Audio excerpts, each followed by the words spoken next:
Good morning. Today I want to talk to you about the proper way to jump and to land.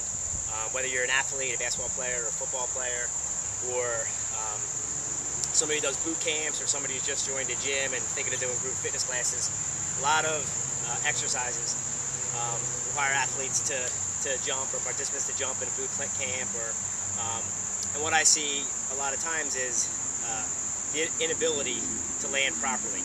A lot of times people will land improperly, and your risk of getting hurt is very, very high. So one thing I do when I work with a basketball team is, one of the very first assessments I do is I ask kids if they know how to jump and how to land.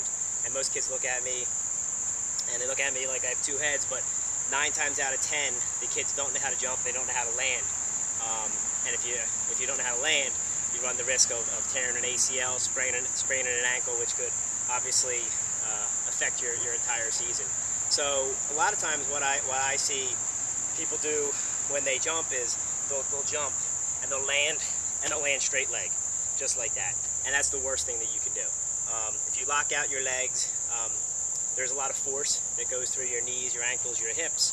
And what I see kids do is when they land, if they land lock leg like that, that's very bad. But if you also see a lot of kids when they jump, they'll land, and their knees will go in, they'll be very unstable. So the thing that I spend a lot of time on is the ability to land.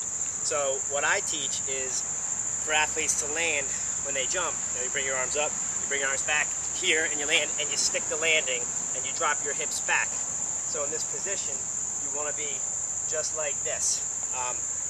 And when you land, you brace your abs or your core very tight, and that'll help absorb the shock. What you want to do is you can land in a low squat position here, and you can progressively get higher. What I like to have athletes eventually be able to do is, I don't want them landing too low.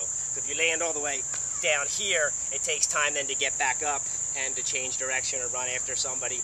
So what I like to do is have athletes go through the progressions where maybe they start and they come up and they land here. Okay, and as far as your hands, they can be anywhere you like. I like to keep them in front of my body just like this versus out. But eventually what I want kids to do, and people who are doing a boot camp or a group fitness class, is to land in a high position and then be able to change direction. If you're a coach or you're an athlete yourself, and you know when you go to jump and your knees come in and then you accelerate up in the air, that's a thing called knee valgus, and that's something that if you have, you run a high risk of hurting yourself. So with that, you need to make sure that you do proper strength training for your hamstrings, for your glutes, for your low back. But again, the take-home message today is, how do you land? So you never ever want to land lock leg like that. Okay, you always want to come on up, land here, absorb the shock, and be able to change directions. And you want to land nice and soft. A lot of times coaches will tell kids to land on their toes. I don't tell you to land on your toes. You definitely don't want to land on your heels. You want to land maybe on the ball of your foot, and you want to absorb that shock, and you want to land very, very soft.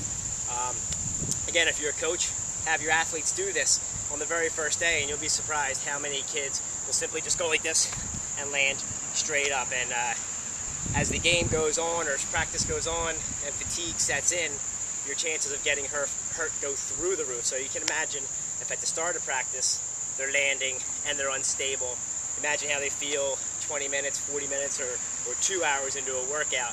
Then your chances of getting hurt go through the roof. So thanks for watching the video. Have a great day, and hopefully I'll be sending some more videos in the near future.